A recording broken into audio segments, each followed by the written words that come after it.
এবার আমরা যে কাজ করব সেটা হচ্ছে সবার নিচে থাকা হাতের ডান দিকে অ্যাসেট নামে একটি বাটন রয়েছে, আমরা এই অ্যাসেট বাটনে ক্লিক করব। এখানে ক্লিক করার পর আপনি দেখতে পাবেন উপরে লেখা রয়েছে ভেরিফাই ইওর আইডেন্টিটি, আর এখানে ভেরিফাই নাও নামে যে নীল একটা বাটন আপনি দেখতে পাচ্ছেন, আমরা এবার ভেরিফাই নাও এই বাটনে ক্লিক করব, কারণ আমরা একই সাথে সাইন আপ এবং ভেরিফাই এই দুইটা কাজ কমপ্লিটেড করব। খেয়াল করে দেখুন, ইমেল লেভেল 1 এটা ভেরিফাইড, টিক চিহ্ন রয়েছে। এবার লেভেল 2 আইডেন্টিটি, ডান দিকে যে ভেরিফাই বাটন, এই ভেরিফাই বাটনে ক্লিক করবেন। ক্লিক করার পর আপনাকে তারা শো করবে যে মূলত এখানে আপনাকে 3টা কাজ করতে হবে, তবে তার পূর্বে আপনাকে কান্ট্রি বা রিজিয়ন সিলেক্ট করতে হবে। এখানে আপনি অবশ্যই আদার এই বাটনে ক্লিক করবেন, কারণ আমরা ইউএস এর বাসিন্দা নই। নিচে কন্টিনিউ বাটন আসবে, কন্টিনিউ বাটনে ক্লিক করবেন। এখানে ক্লিক করার সাথে সাথে আপনি দেখতে পাবেন যে ভেরিফাই ইওর আইডেন্টিটি, এখানে মূলত আপনাকে 3টা কাজ করতে হবে। সর্বপ্রথম প্রোফাইল ডিটেলস প্রদান করতে হবে, আপনার ফার্স্ট নেম, লাস্ট নেম, এরপর ডেট অফ বার্থ, তারপর আপনার কান্ট্রি অফ সিটিজেন, এই সমস্ত ইনফরমেশন, পোস্টাল কোড, এগুলো আপনি আপডেট করবেন। দ্বিতীয়তে থাকবে সেলফি, আপনি এখানে সেলফি প্রদান করবেন। এরপর তৃতীয়তে বা ফাইনালি থাকবে আইডেন্টিটি ডকুমেন্টস, আপনার আইডি কার্ডের ফ্রন্ট পার্ট ব্যাক পার্টের ছবি এখানে আপলোড করতে হবে। নিচে থাকা কন্টিনিউ বাটনে ক্লিক করবেন। কন্টিনিউ বাটনে ক্লিক করার সাথে সাথে প্রোফাইল ডিটেলস এই ফর্মটা চলে আসবে। সবার নিচের অপশন খেয়াল করে দেখুন, ন্যাশনালিটি রিকোয়ার্ড, আপনি জাস্ট এখানে ক্লিক করে বাংলাদেশ সিলেক্ট করে দিবেন, যেহেতু কান্ট্রি বাংলাদেশ। উপরে পোস্টাল কোড, আপনি যে জেলায় বা থানার অধীনে আছেন তার পোস্টাল কোডটা লিখে দিবেন। সর্বপ্রথম শুরু হবে ফার্স্ট নেম দিয়ে, আপনার এনআইডি অনুযায়ী ফার্স্ট নেম দিবেন, লাস্ট নেম আপনার এনআইডি কার্ড অনুযায়ী, ডেট অফ বার্থ আপনার এনআইডি কার্ড অনুযায়ী, অ্যাড্রেস আপনার এনআইডি কার্ড অনুযায়ী, বিল্ডিং নাম্বার যদি হাউস নাম্বার থাকে ইউজ করবেন, না থাকলে দরকার নাই। সিটি এটা অবশ্যই আপনার এনআইডি অনুযায়ী আপনি ইউজ করবেন, এবং পোস্টাল কোড এটাও আপনার এনআইডি অনুযায়ী আপনি ইউজ করবেন। সবকিছু আপনার এনআইডি কার্ড অনুযায়ী যেন থাকে, কারণ আপনাকে সবার শেষে আপনার এনআইডি কার্ডের ফ্রন্ট পার্ট এবং ব্যাক পার্টের ছবি প্রদান করতে হবে। সবশেষে আপনি কন্টিনিউ বাটনে ক্লিক করবেন। সো এবার আমি আমার সব ডিটেলস এখানে প্রদান করেছি, ফুল নেম অর্থাৎ আমার first name, last name, date of birth, address সবকিছু আমি দিয়েছি। যেহেতু আমার সব ডেটা প্রদান করা শেষ, এবার আমি যে কাজটা করব, আমি কন্টিনিউ বাটনে ক্লিক করব। খেয়াল করে দেখুন আমার বিল্ডিং নাম্বার নাই, তাই আমি বিল্ডিং নাম্বার ইউজ করি নাই।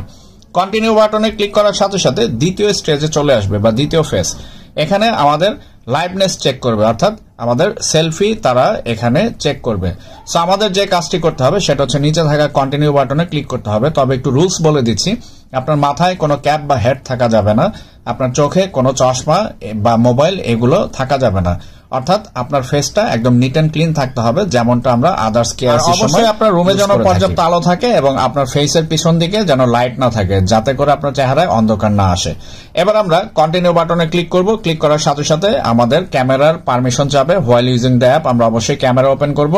এরপর দেখতে পাবেন তারা বলবে যে ক্যামেরার দিকে চোখ রাখুন, আপনি ক্যামেরার দিকে সোজা তাকিয়ে থাকবেন, কয়েক সেকেন্ড পর অটোমেটিক আপনার ফেসটা নিয়ে নিবে এবং আমাদেরকে পরবর্তী স্টেজে পাঠিয়ে দিবে, ফাইনাল স্টেজ, যেখানে তারা আমাদেরকে আইডি ভেরিফিকেশনের জন্য বলবে, অর্থাৎ আইডি ডকুমেন্ট কি কি প্রদান করতে পারবেন, passport, driver licence, ID card, 3টা অপশনের যে কোনোটা দিয়ে আপনি কেওয়াইসি করতে পারবেন।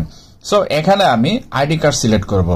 আপনি আবারও দেখেন, পাসপোর্ট থাকলে পাসপোর্ট, ড্রাইভার লাইসেন্স অথবা আইডি কার্ড, আমি আইডি কার্ড এই বাটনটাতে ক্লিক করব। আইডি কার্ড বাটনে ক্লিক করার সাথে সাথে আমাদের সামনে এই ইন্টারফেসটা আসবে। এখানে বলবে take a photo of your document, আপনি অবশ্যই হরিজন্টালি আপনার আইডি কার্ডের ছবি তুলবেন, অর্থাৎ ভার্টিক্যালি না বা লম্বালম্বি ভাবে না, পাশাপাশি ভাবে আপনার এনআইডি কার্ডটা রাখবেন, এরপর ছবি তুলবেন যেভাবে স্ক্রিনে দেখানো হয়েছে, যেন বাঁকা না থাকে।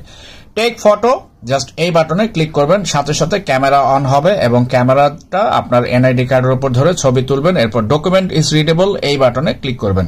এবার ব্যাক পার্টের ছবি নেবেন, ব্যাক পার্টের ছবি ফ্রন্ট পার্টের মতোই আবারও ডকুমেন্ট ইজ রিডেবল এই বাটনে ক্লিক করবেন।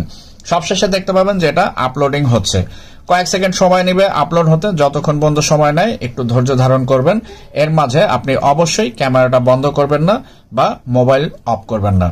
যখন আপলোডেড কমপ্লিট হয়ে যাবে তারপর আপনার সামনে ঠিক এই নোটিফিকেশন বা পেজ চলে আসবে। এখানে খেয়াল করে দেখুন, residential address, source of funds এগুলো ভেরিফাই লেখা রয়েছে, আর তার উপরে আইডেন্টিটি এটা সাবমিটেড লেখা রয়েছে, কারণ আমরা নিচের অপশনগুলো ভেরিফাই করিনি। এবার আমি আপনাদেরকে আরেকটা গুরুত্বপূর্ণ আপডেট দেই, সেটা হচ্ছে উপরে বাঁ পাশে প্রোফাইল বাটন, এখানে ক্লিক করবেন। ক্লিক করার সাথে সাথে সেট ইউর নিকনেম অপশন দেখতে পাবেন সবার উপরে। এখানে আপনি নীল যে বাটন সেট নিকনেম এই বাটনে ক্লিক করবেন। এই বাটনে ক্লিক করার সাথে সাথে আপনার নিকনেম লেখার জন্য একটা অপশন চলে আসবে, যেমন আমি হাবিব 365 লিখলাম। আপনার নিকনেম অবশ্যই 3 থেকে 13 ডিজিটের মধ্যে হতে হবে। নিকনেম টাইপ করার পর নিচে কনফার্ম বাটন দেখতে পাবেন, কনফার্ম বাটনে ক্লিক করবেন, তাহলে আপনার নিকনেমটা আপনার এই অ্যাপে সেট হয়ে যাবে।